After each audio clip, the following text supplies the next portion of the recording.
What's the word, y'all? What's the word, Dirty Man? Loco back on this notepad with you for the one time, man. Shouts out to James Franklin, man. Shouts out to you, man. He found him a new home, man. He found him a new home in college football, man. He's going to be the next head coach of the Virginia Tech Hokies, man. Yes, sir. He will. He will. In Blacksburg, Virginia, man. Shouts out to him, man. From Vanderbilt to Penn State, now to Virginia Tech. He's going to be their head coach, man. He's been having good success. He's been having good success, man, over the past 12 years, man. But he never could get over that hump, especially at Penn State, not beating Michigan and Ohio State, man. But he has found a new home at Virginia Tech, and that's going to give him a chance, man. You know, he just got fired earlier this season after losses from UCLA and Northwestern, man, being ranked coming in the season the number 2 team in the nation. Me personally, I had high hopes for him, but you know, quarterback getting hurt and not living up to expectations, man, and not beating teams he need to beat, you know, especially losing the teams you shouldn't be losing to, man. Like I said, UCLA, who having a down year this year, and Northwestern, who just a middle of the pack team, just lured middle of the pack team or whatnot. But being at Penn State, you know, you're supposed to have high expectations, man.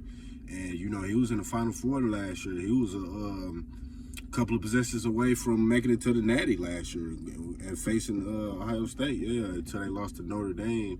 You know, a good team in their right, you know, last year. But him having a good, viable offensive this year with firepower, 2 high-power running backs, you know, Drew Aller, a veteran quarterback, and a good defense, you know, and 2 outside wide receivers was supposed to help him get over that hump, but it just didn't happen this year, unfortunately, for him. But you know, Virginia Tech, you know, they fired their head coach earlier this year.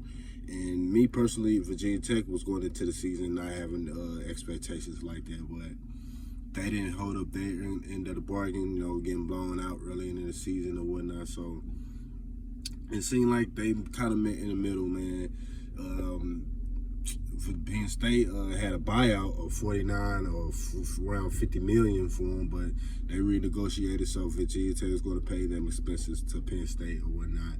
But it's nice to see James Franklin still get back on that saddle, man, after being knocked down off the horse, man. Congratulations to him, man. I like to see that, man. He could have just rolled in the sunset with the big payday he got. But he said, forget that, man. I'm going to chase my passion and all that. And that's what's up, man. I'm glad people doing what they want to do as human beings, you know. He's getting back on that saddle, and he's going to try to help this program and these young men reach new heights, you know. Taking over a program that Frank Beamer, the legendary Frank Beamer, left at Virginia Tech. And he's hopefully to get to that point where he at least goes to the college playoffs and help him get a natty, you know, which he should do that. And I hope he does at least get into the playoffs, you know, Mizzou fan. I don't think about the natty because we got to fight for it too. But in all seriousness, man, I hope he does have his success there, man. I really does, man. I love seeing people chase their passion and whatnot. So Virginia Tech, shouts out to y'all, man. Shouts out to the Hokies, man. We got to see him still recruit on the East Coast of the United States, you know, bring some more talent to Virginia Tech. We're going to see if he can, is any of these players going to opt and hit the transfer portal after this season in January, and we're going to see what his talents and his coaching ability is going to happen in Virginia Tech. Shouts out to him. Holla at your boy. Yo.